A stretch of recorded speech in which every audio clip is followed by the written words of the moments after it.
ಐದನೇ ಪ್ರಶ್ನೆಯನ್ನ ಗಮನಿಸಿ. ಈ ಕೆಳಗಿನವುಗಳಲ್ಲಿ ಯಾವಾಗಲೂ ಸಮರೂಪಿಯಾಗಿರುವ ತ್ರಿಭುಜಗಳ ಜೋಡಿಯು?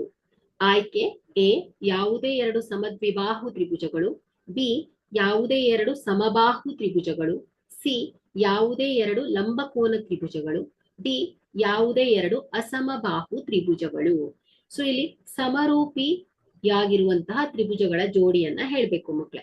ಸೊ ಇಲ್ಲಿ ಎರಡು ಬಹುಭುಜಾಕೃತಿಗಳು ಒಂದೇ ಸಂಖ್ಯೆಯ ಬದಿಗಳನ್ನ ಹೊಂದಿದ್ರೆ ಮತ್ತು ಅವುಗಳ ಅನುಗುಣವಾದ ಕೋನಗಳು ಸಮವಾಗಿದ್ರೆ, ಸೊ ಅವುಗಳಿಗೆ ಅನುಗುಣವಾದ ಬದಿಗಳು ಒಂದೇ ಅನುಪಾತದಲ್ಲಿ ಇದ್ರೆ ಅಥವಾ ಒಂದೇ ಪ್ರಮಾಣದಲ್ಲಿ ಇದ್ರೆ, ಸೊ ಅವುಗಳನ್ನ ಏನಂತ ಹೇಳ್ತೇವೆ ಮಕ್ಕಳೇ? ಸಮರೂಪಿಗಳು ಅಂತ ಕರಿತೇವೆ. ಸೊ ಇಲ್ಲಿ ಮುಖ್ಯವಾಗಿ ಆಕೃತಿಗಳು ಒಂದೇ ರೀತಿಯಾಗಿರುತ್ತೆ. ಹಾಗಾದ್ರೆ ಕೊಟ್ಟಿರುವಂತಹ ಆಯ್ಕೆಯಲ್ಲಿ ಎರಡು ಸಮಬಾಹು ತ್ರಿಭುಜ ಏನಾಗುತ್ತೆ ಮಕ್ಕಳೇ? ಸಮರೂಪಿ ತ್ರಿಭುಜ ಆಗತ್ತೆ. ಯಾಕಂದ್ರೆ ಎರಡು ಸಮಬಾಹು ತ್ರಿಭುಜದಲ್ಲಿ ಎಲ್ಲಾ ಕೋನಗಳು ಯಾವಾಗ್ಲೂ ಏನಿರುತ್ತೆ? 60 ಡಿಗ್ರಿನೇ ಆಗಿರುತ್ತೆ. ಸೊ ಅದರಿಂದ ಅದಕ್ಕೆ ಅನುಗುಣವಾದ ಕೋನಗಳು ಸಮವಾಗಿರುತ್ತೆ ಅಂತ ಆಯ್ತು.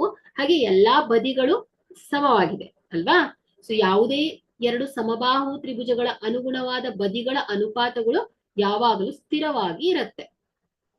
ಸೊ ಆದ್ರಿಂದ ನಾವೇನ್ ಹೇಳ್ಬೋದು ಹೇಳಿ? ಯಾವುದೇ ಎರಡು ಸಮಬಾಹು ತ್ರಿಭುಜಗಳು ಯಾವಾಗಲೂ ಸಮರೂಪಿಗಳಾಗಿರತ್ತೆ ಮಕ್ಕಳೇ. ಸೊ ಅದೇ ಸಮದ್ವಿಬಾಹು ತ್ರಿಭುಜ, ಲಂಬಕೋನ ತ್ರಿಭುಜ ಅಥವಾ ಅಸಮಬಾಹು ತ್ರಿಭುಜಗಳು, ಸೊ ಇಲ್ಲೇನಾಗತ್ತೆ? ಕೋನಗಳು ಅಥವಾ ಬದಿಗಳ ಅನುಪಾತಗಳು ಬದಲಾಗ್ತಾ ಇರ್ಬೋದು. ಸೊ ಅಂದ್ರೆ ಅವುಗಳು ಯಾವಾಗಲೂ ಸಮರೂಪಿಯಾಗಿರ್ಲಿಕ್ಕೆ ಚಾನ್ಸೇ ಇಲ್ಲ. ಓಕೆ. ಸೊ ಹಾಗಾಗಿ ಇಲ್ಲಿ ಕೊಟ್ಟಿರುವಂತಹ ಆಯ್ಕೆಯಲ್ಲಿ ಯಾವುದೇ ಎರಡು ಸಮಬಾಹು ತ್ರಿಭುಜಗಳು ಏನಾಗುತ್ತೆ ಮಕ್ಕಳೇ? ಸಮರೂಪಿಗಳಾಗಿರತ್ತೆ. ಓಕೆ. ಬಿ ಸರಿಯಾಗಿರುವಂತಹ ಆಯ್ಕೆ ಆಗತ್ತೆ ಮಕ್ಕಳೇ.